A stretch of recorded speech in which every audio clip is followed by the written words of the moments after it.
Hey pals, I'm here today to do what I hope is a very exciting video for you, and that is a reading recommendations video. Today I'm going to recommend 15 family dramas to you.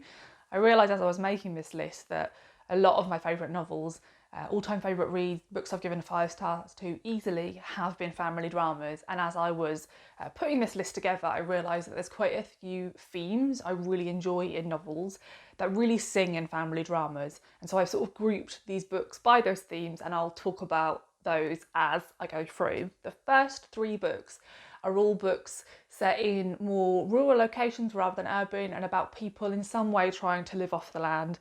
That is a theme I absolutely love and would just love there to be more books about that theme all over the world. So a lot of the books I've read based on this theme are set in the UK, but do feel free to recommend me others.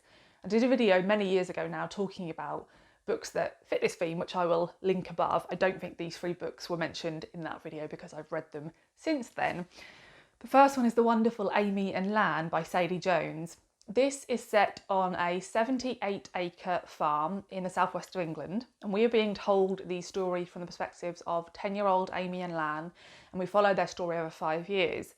They have quite an unorthodox life in that they live on this farm amidst 3 families who all live together. They share their finances, they share their food, the children sort of commingle and view themselves as siblings. And through the eyes of Amy and Lan, this is a wonderful life. They get to explore, there's no real rules or boundaries, and in fact a lot of the time there is this building dread in the book as you fear that something awful is going to happen to these unwatched children.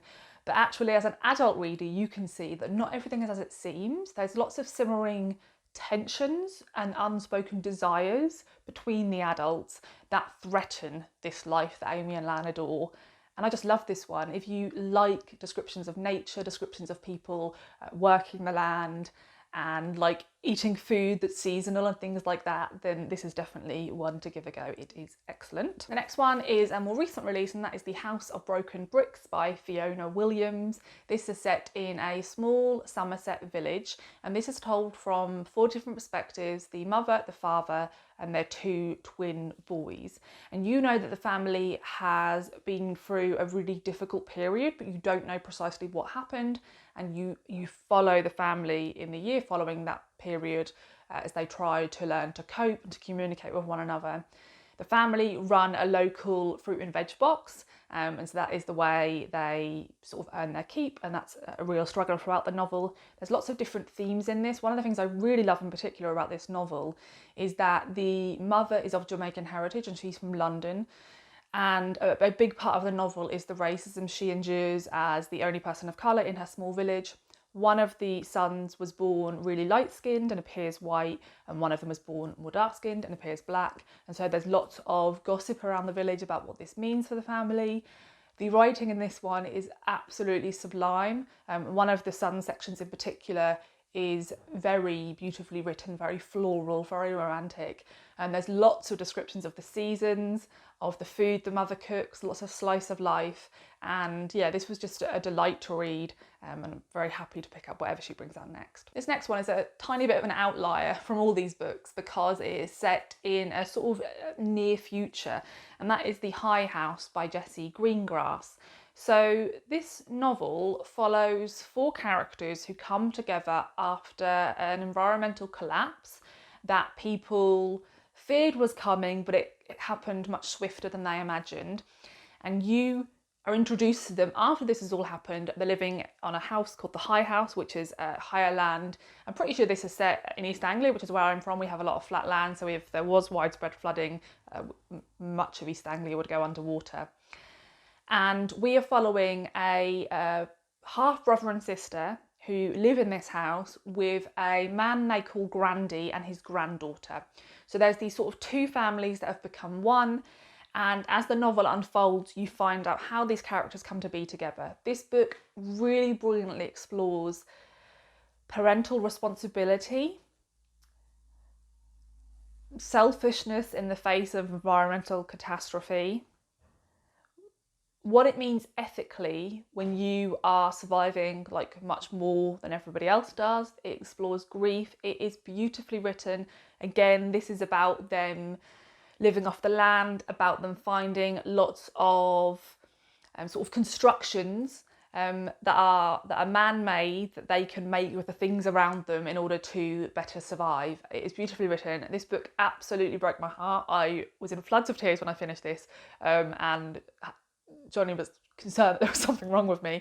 So I would highly recommend this, a really beautiful but different family drama. This next one I listened to on audio, and I absolutely love the audiobook narrator, so I would highly recommend the audio, but it is also beautiful to read it in print because it is wonderfully written.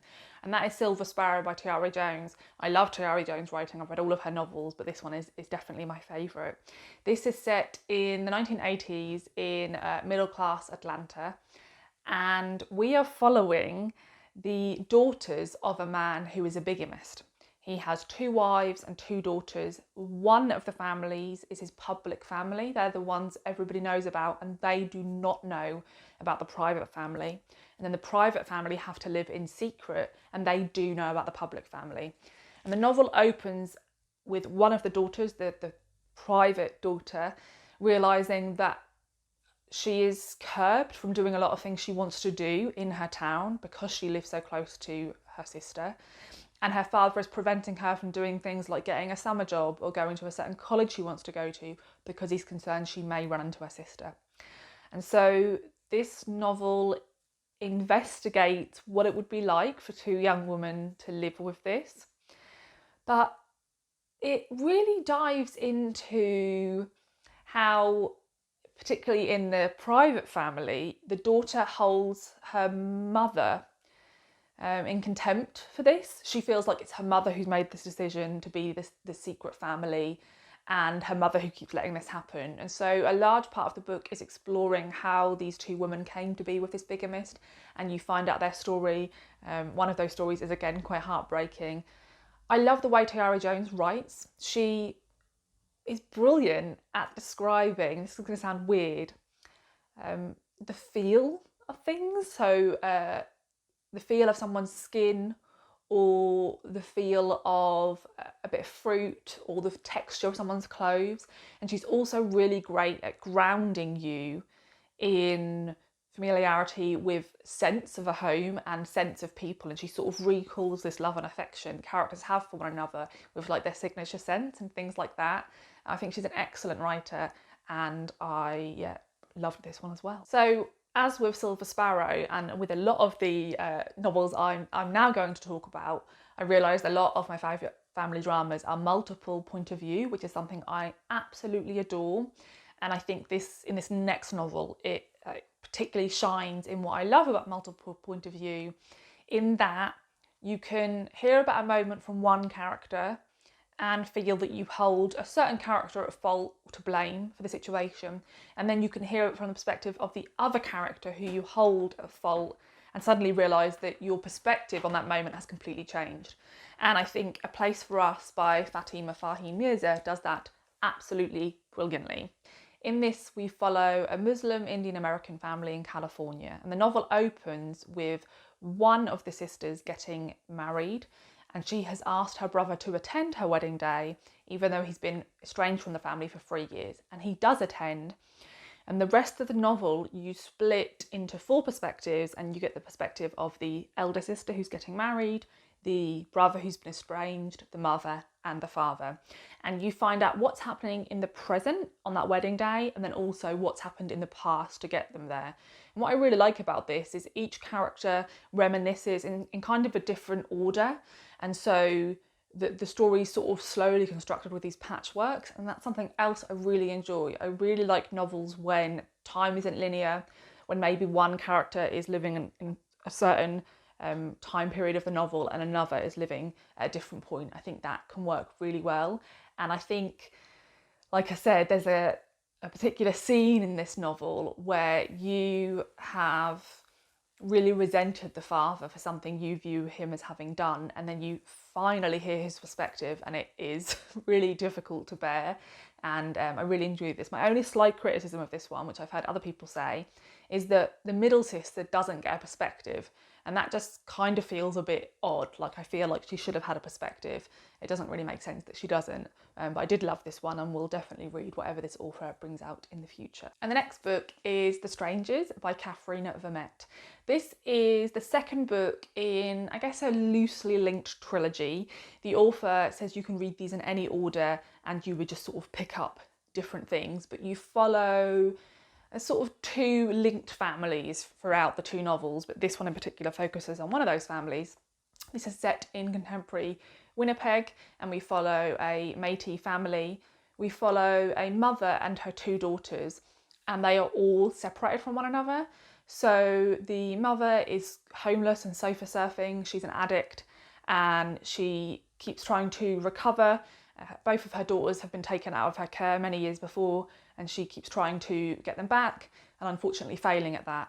One of the daughters is in a young offenders prison, and she's really struggling with anger issues.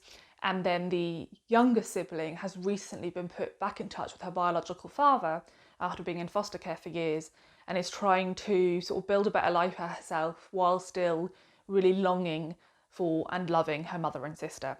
And what I think is brilliantly done in this novel is that each of those perspectives starts at a different point in time. So in the mother's perspective, you find out about her life before her daughters were born. You find out a lot about her mother, the grandmother of the two daughters, and her sort of cruel treatment of everyone in her family. And you watch the mother have the two daughters. In the daughter in prison section, you get the shorter snippet of time, and then in the younger daughter section, you get a sort of intermediate period of time. And I think that worked really effectively. And what this novel is really trying to convey, and does so with so much subtlety and tact and nuance, is the effects of intergenerational trauma. There's lots of ways in which you could judge, in particular, the mother and the eldest daughter, but at no point did I feel like I wanted to, because there is so much understanding, care and love given to these characters. And I would highly recommend this book. It is quite a difficult read, so this is one where I would look into trigger warnings. I think if you pick up a copy of this book, I think it even has all the trigger warnings listed at the start. But I love this author. I think she's absolutely fantastic. The next book is Crow Lake by Mary Lawson. This is her debut novel. I'm working my way through her books, and at the moment this one remains my favourite. Crow Lake opens in the novel's present day. This novel was published in 2002, so it's slightly older than most of the books I'm talking about.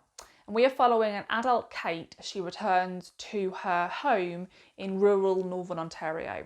She is now an academic, and she has a new boyfriend who's also an academic, and he knows very little about her family life and her history, and he is kind of excited to have been invited along for this trip and hopes to find out more about her. And as they drive towards her home, Kate is reminiscing on her childhood, and so a lot of the novel takes place in the past, from the point when Kate is a young girl and her parents are suddenly killed in a car crash.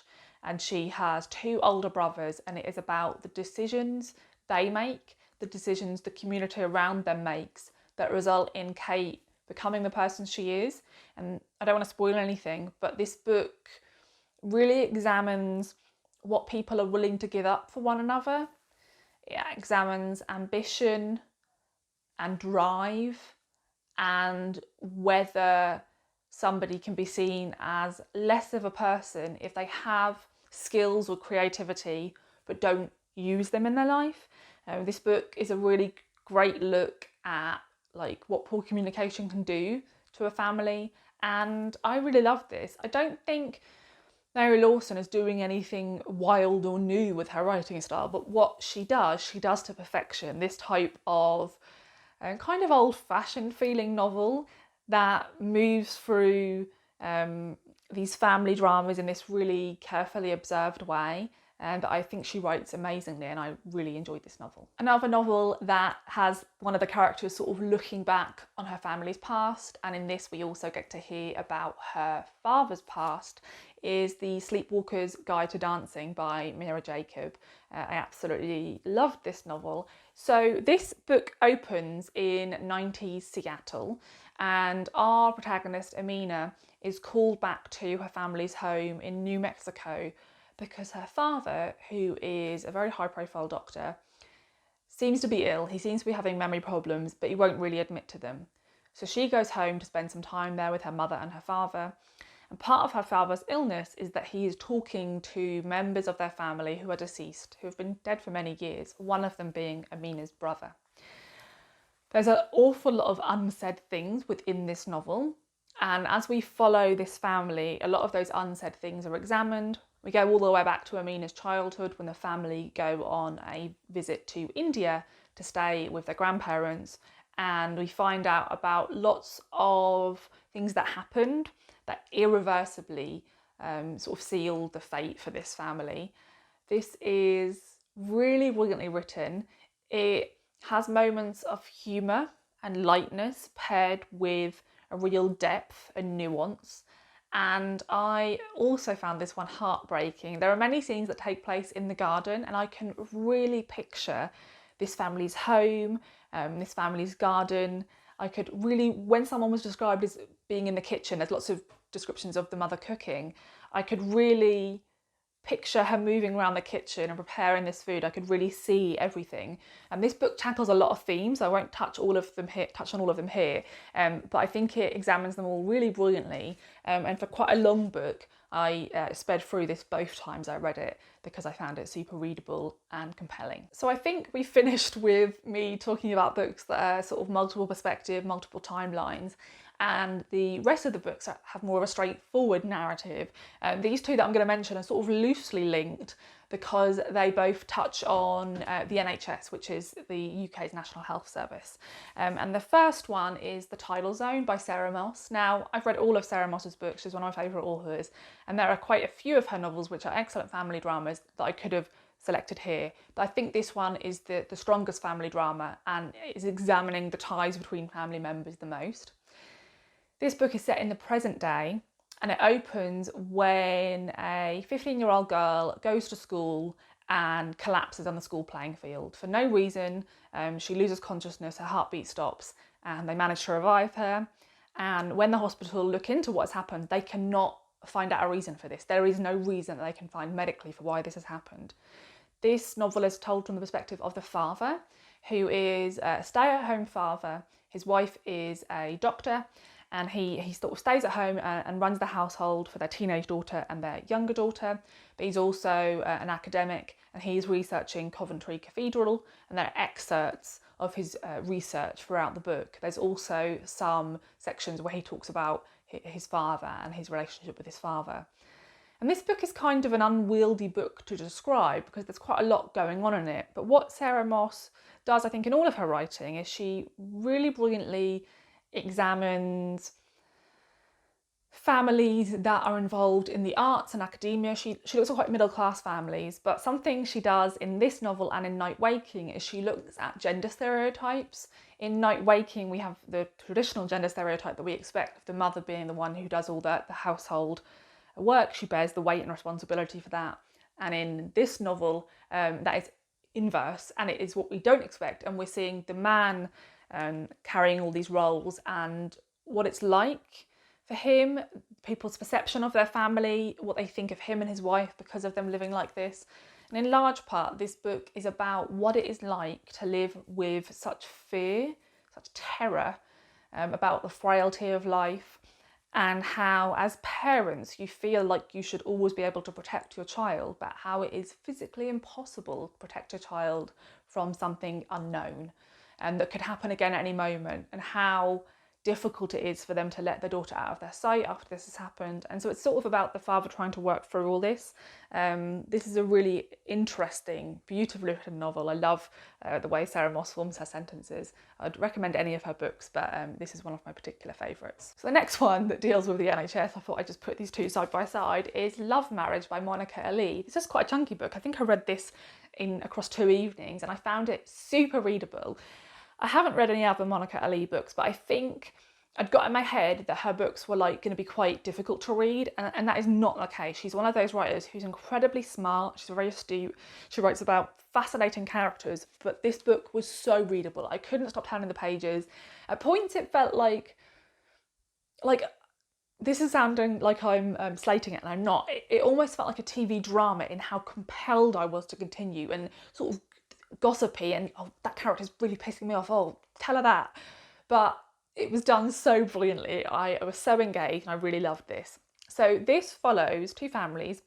We are following from the perspective of Yasmin.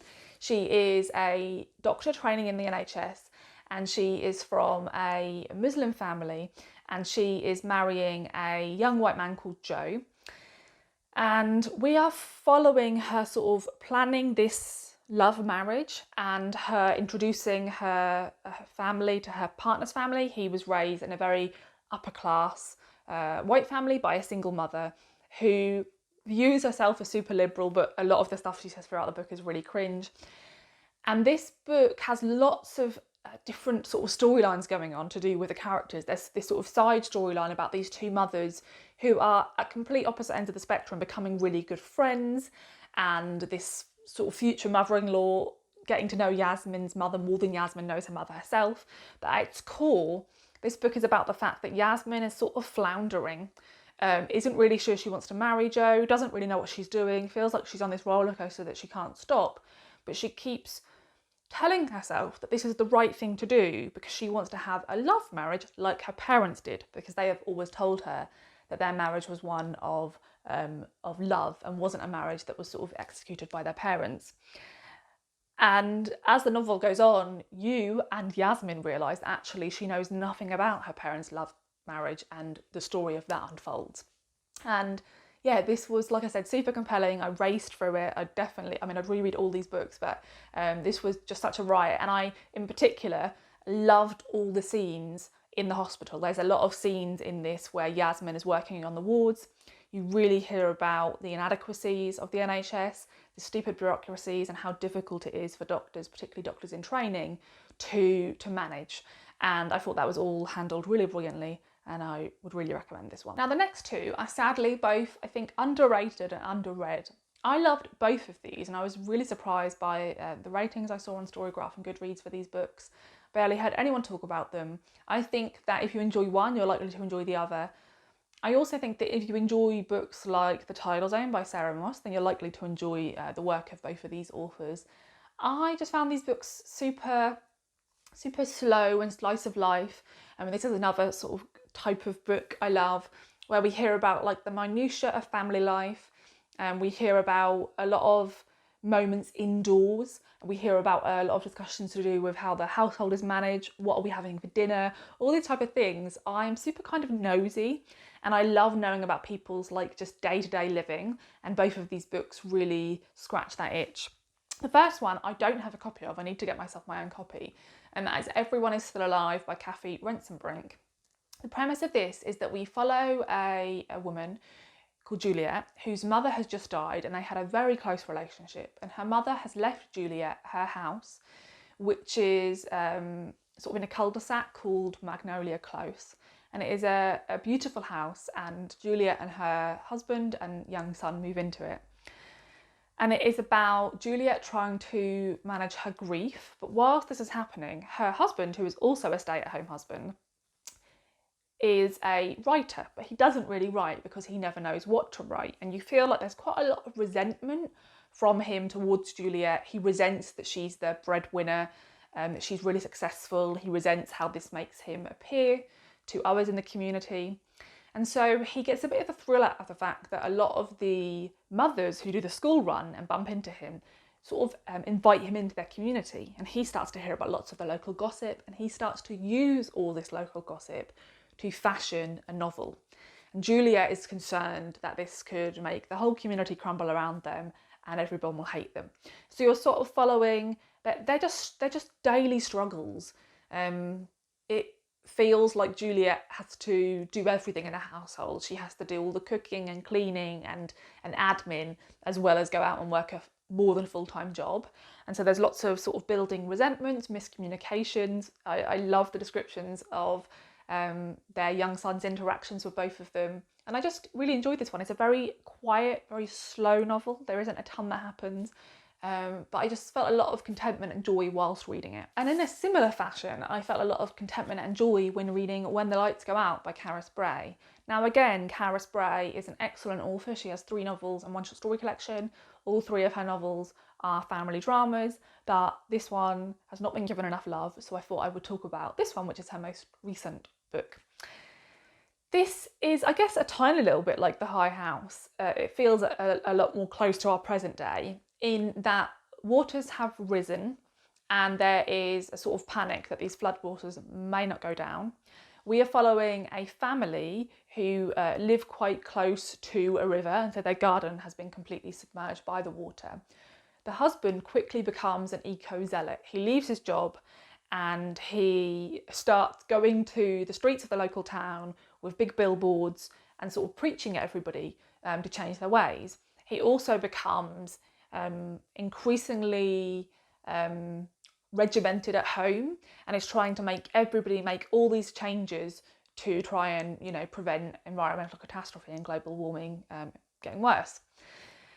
And it is about what it's like for this woman to try to manage the lives of her 2 teenage children as they sort of watch their father appear to go a bit mad, try to keep everything going, try to keep her mother-in-law happy, try to keep earning money because her husband isn't bringing any in, try to just manage everything.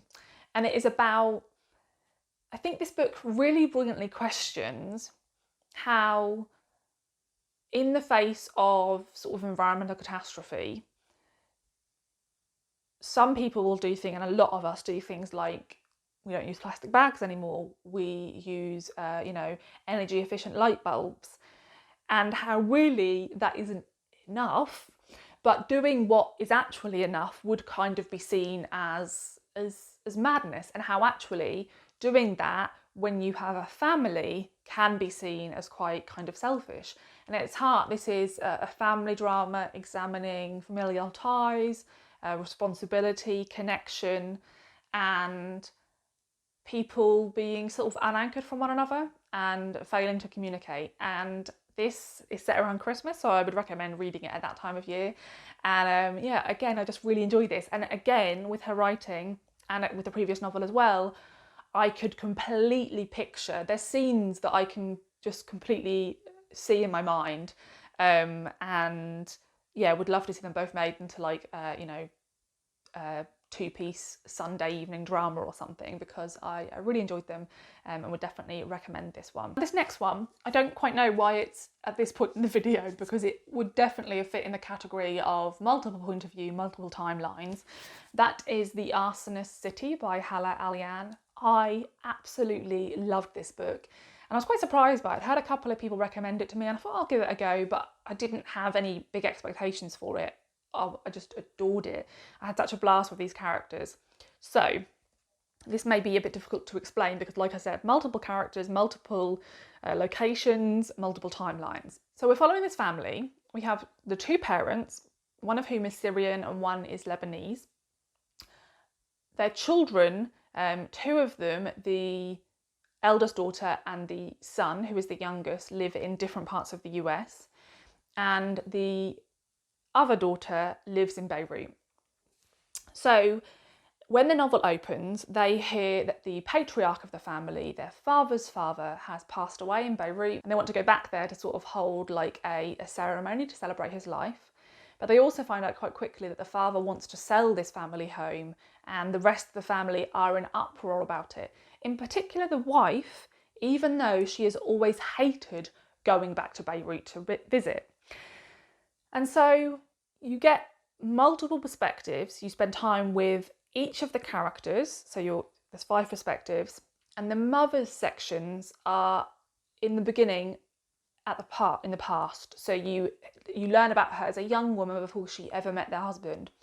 And as you get through the novel, her sections interrupt the present day more and more, and you start to figure things out and then are giving more information. There is lots of tension, secrets and drama. There is a lot of misunderstandings, miscommunications. Again, this is an excellent novel in terms of like getting you to see something from one person's point of view and then from another character's perspective completely understand why they're pissed off at that person. The mother in this novel is an excellent example of that, because she actually comes across as quite controlling and domineering without really giving explanations for her wants and desires.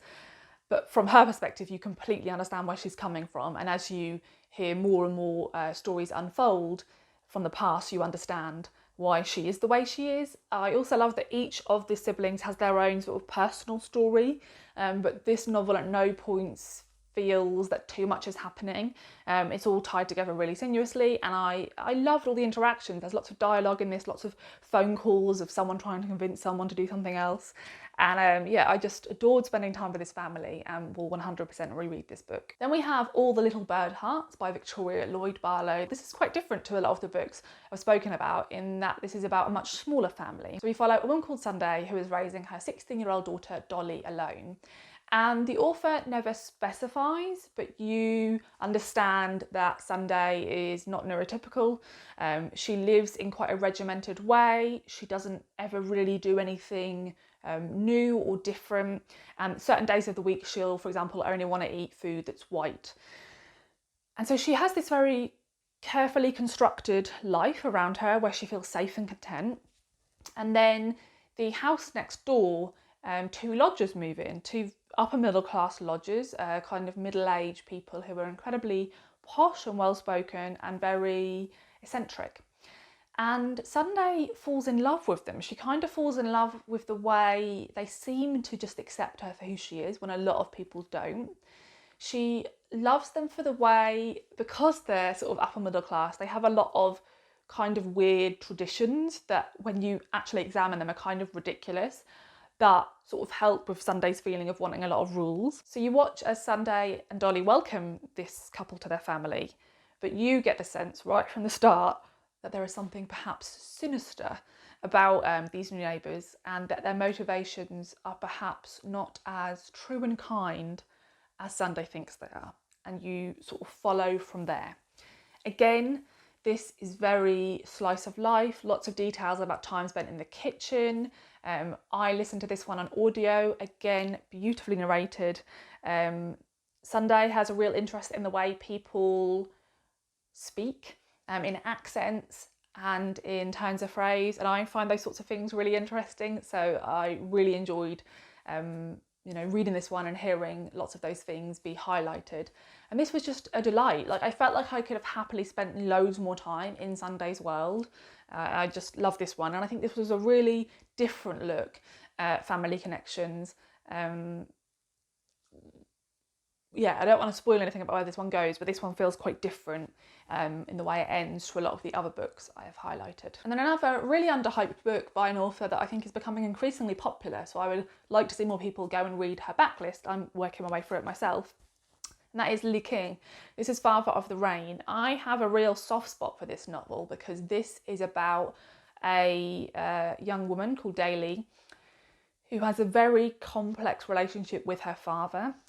I myself have quite a messy relationship with my own dad, and a lot of the questions and topics that were dealt with in this book are things that I feel and have struggled to put into words for people who aren't in my situation, and so I really related to this book quite a lot. The premise of this is that when Daly is an adult, she gets a phone call from her father, who is an alcoholic, and he is asking her to go save him, basically. When her brother hears about this, he cannot understand why Daly would be compelled to respond to this phone call, because their father has been pretty awful to them, in particular to Daly, but she does. And she goes back to, I'm pretty sure, New England to assist her father. So you hear about sections in the present day of this novel when she's an adult and her father is an older man, and then you hear about their past. And you learn that when Daly was a teenager, her father was an alcoholic who hid it really well. He was a very popular member of the country club, very charismatic, very sort of grandiose. And when her parents quite suddenly divorced in quite a dramatic fashion that Daly as a child couldn't understand, she suddenly realised who her father was without her mother to shield him. When she just had to spend time with him alone and he had to do all the work to be a parent, she realised who he truly was.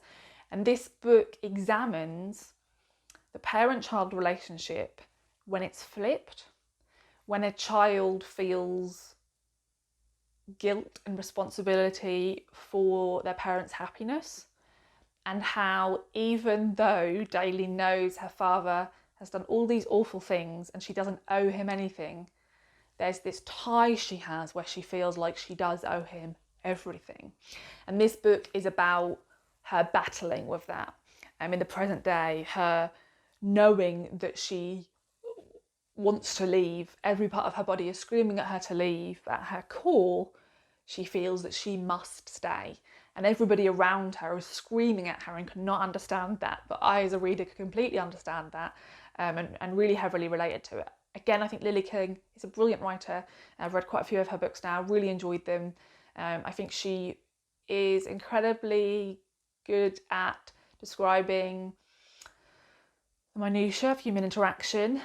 She writes great scenes of dialogue between characters, and she's very good at writing about kind of quite independent and lonely women who sort of live on their own steam and move on their own trajectory. So I really admire her writing, and we'll try and finish her backlist. But I really recommend this. Again, this is perhaps quite different to a lot of the others. It's more focused on just two members of a family, and it's quite depressing. But again, I really enjoyed this one. And as I said, with all of these books, would reread it. So I would love to know how many of these you have read, what your thoughts were on them. I would also love to know if you have any recommendations for me based on all the books I spoke about. I know that I have missed massive portions of the world out, and so in particular I would love recommendations for books set in parts of the world that I haven't spoken about. And yeah, just any recommendations you have based on the books I've spoken about you think I would enjoy, and yeah, just any of your favourite family dramas, I would love to hear them down below. Thanks for watching, see you later, bye.